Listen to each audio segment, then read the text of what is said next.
Bueno, vamos a hablar de las teorías del desarrollo de Piaget. Piaget plantea 4 estadios en el desarrollo del niño: el estadio sensoriomotor, el estadio preoperatorio, el de las operaciones concretas y el estadio de las operaciones formales. Hoy nos vamos a enfocar en el periodo preoperatorio, que comprende la etapa entre los 2 y los 7 años. Al término del periodo sensoriomotor, hasta hacia el año y medio, 2 años, aparece una función fundamental para la evaluación de las conductas, que consiste en poder representar algo, ¿sí? Un significado cualquiera, puede ser un objeto, un acontecimiento, por medio de un significante diferenciado, y que solo sirve para esa representación. El lenguaje, imagen mental, puede ser, etc. Hay una diferenciación entre estos que los especialistas en afasia la denominan a esta función generadora de la representación como simbólica, a diferencia de los lingüistas, que son quienes marcan bien la diferencia entre símbolos y signos, llamándola función semiótica. La función semiótica engendra 2 clases de elementos. Como mencionó Paula, los símbolos, que presentan semejanza con los significados, como por ejemplo, cuando vemos una paloma blanca, que la asociamos con la paz, y los signos, que son arbitrarios o convencionales. Por ejemplo, cuando vemos humo, sabemos que hay fuego. Después, en esta función semiótica, se desarrollan diferentes componentes, como la memoria, la imitación, el dibujo, las imágenes mentales, el juego simbólico y el lenguaje. Del primero que vamos a hablar va a ser de la imitación. Como ya mencionamos, a partir del segundo año aparece un conjunto de conductas que implican la evocación representativa de un objeto o de un acontecimiento ausente. Esto supone la construcción de significantes diferidos, ya que los elementos no están perceptibles para el sujeto. Al término de este periodo sensoromotor, el niño puede adquirir una capacidad suficiente para hacer posible el dominio de la imitación diferida.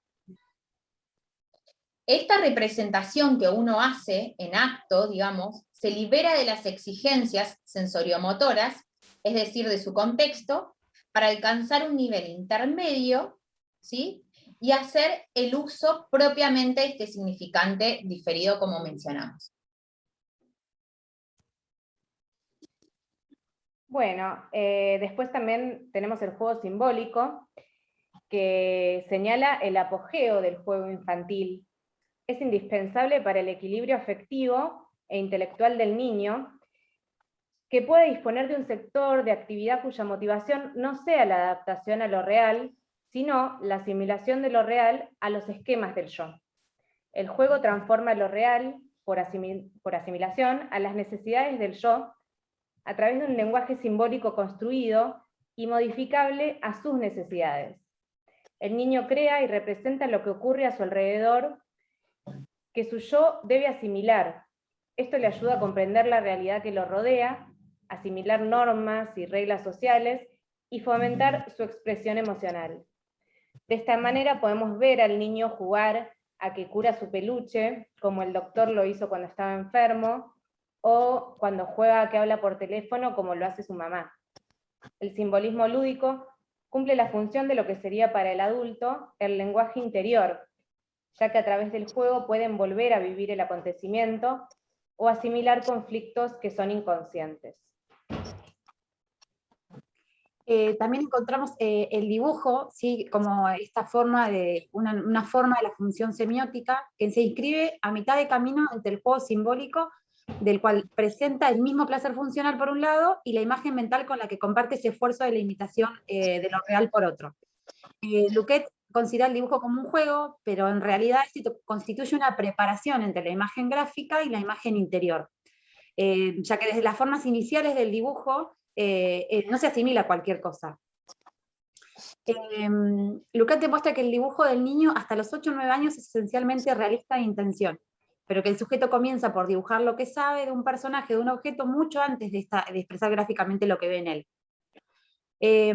Habla Lukács también de diferentes fases o estadios por los que atraviesa el dibujo, En una primera fase aparecería lo que es el realismo fortuito, que es el que prima lo que son los garabatos, con una significación que se descubre luego, ¿sí? En esos dibujos de garabato. Después aparece como segunda fase un realismo fortuito, ¿sí?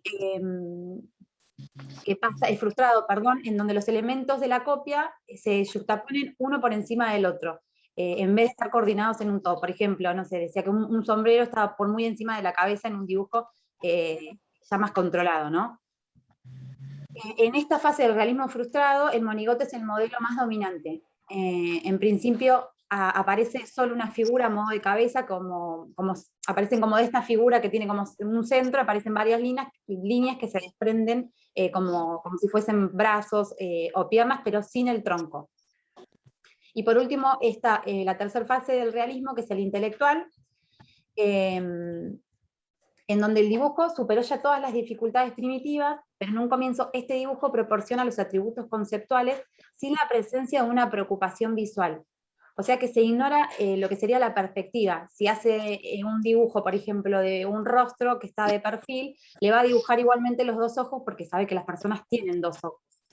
Y después, cerca de los 8 o 9 años, aparece esta intención del realismo, pero ya con una intención visual también, en donde se puede anticipar, el niño mediante el dibujo también logra realizar una anticipación. Todos estos estadios por los que pasa el dibujo, en lo que es que planteó Luquet, son muy importantes porque dan lugar al estudio de las imágenes mentales. Bueno, y en cuanto a las imágenes mentales, la psicología asociacionista las consideraba como un prolongamiento de la percepción y como un elemento del pensamiento, porque este no consistía sino en asociar sensaciones e imágenes. Estas imágenes mentales son de aparición relativamente tardía y resultan de una imitación interiorizada, ¿sí? Hay tipos de imágenes. Podemos dividirlas. A nivel preoperatorio, las imágenes mentales del niño son casi exclusivamente estáticas, con dificultad sistemática para reproducir movimientos. Una de ellas son las reproductoras, que se limitan a evocar espectáculos ya conocidos y percibidos anteriormente.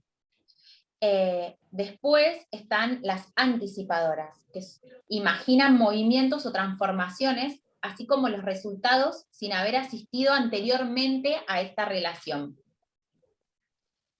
Tenemos otras imágenes que son la copia, que es el modelo que queda ante los ojos del sujeto o acaba de ser percibido sin que haya una evocación diferida a días o a semanas o a distancias, como por ejemplo cuando copian una imagen. Luego están las cinéticas y de transformación, que son imágenes propiamente mentales, son difíciles de alcanzar al ser interiorizadas. Se disponen estas de medios indirectos, pero cuyos aportes ofrecen garantías como el dibujo del niño, que puede ser un ejemplo.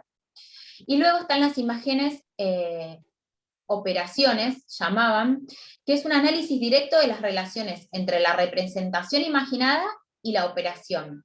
Un ejemplo que daban de esto es la conservación de los líquidos, donde hay en un vaso A de partida una cantidad de líquido determinada, un vaso B que es más pequeño y un vaso C que es más ancho.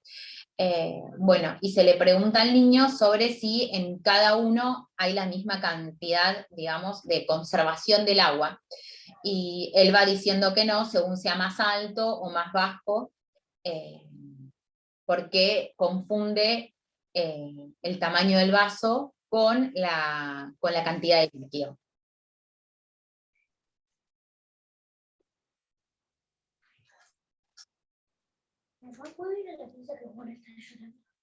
Ahora vamos a pasar a memoria.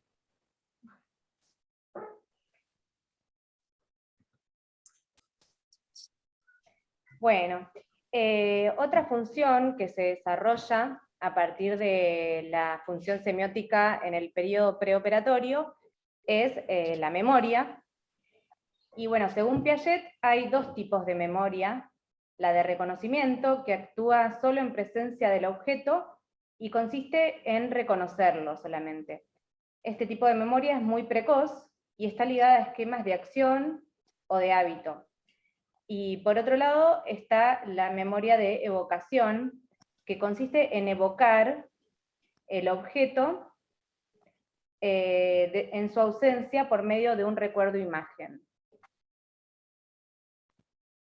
A medida que progresa en el desarrollo de la imaginación y la capacidad para retener las imágenes en la memoria, el aprendizaje se vuelve más acumulativo y menos dependiente de la percepción inmediata y de la experiencia concreta. Y bueno, esto hace posible una solución de problemas más sistemática, en la que los nenes relacionan los factores situacionales actuales con esquemas desarrollados con anterioridad, retenidos en la memoria, visualizando actividades sin llevarlas a cabo. Por ejemplo, los nenes preoperacionales comienzan a pensar en tareas secuenciales, como la construcción con bloques o la copia de letras, y mientras que antes tenían que actuar todo de manera conductual, y por lo tanto cometían muchos errores.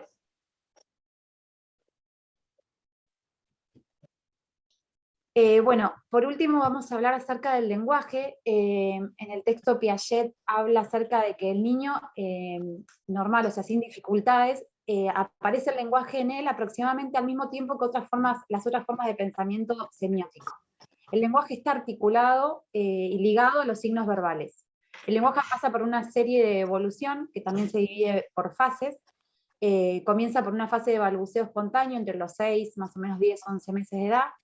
Luego hay una fase de diferenciación de fonemas por imitación, que son dentro de los 11, 12 meses, y está subseguido por un estadio que es situado al término del periodo sensormotor, que se llama la fase del estadio de la palabra fase, en donde estas palabras únicas pueden expresar emociones o deseos y tienen el valor de una frase completa. A fin de los 2 años, se ven frases de 2 palabras y luego pequeñas frases completas, y después así progresivamente se van armando estructuras gramaticales con sentido. Hay una diferenciación en lo que hace Piaget, ¿sí?, de lenguaje y pensamiento, lenguaje y lógica, y por último lenguaje y operaciones. En cuanto a lenguaje y pensamiento, sabemos que la relación existente entre el lenguaje y el pensamiento con las operaciones lógicas se da de forma particular. Lo que se debe comprender es que los progresos de pensamiento representativo con relación a lo que es el sistema de los esquemas sensomotores se deben en realidad a la función semiótica en su conjunto. Es ella quien designa el pensamiento de la acción y la que va a crear en cierto modo esa representación.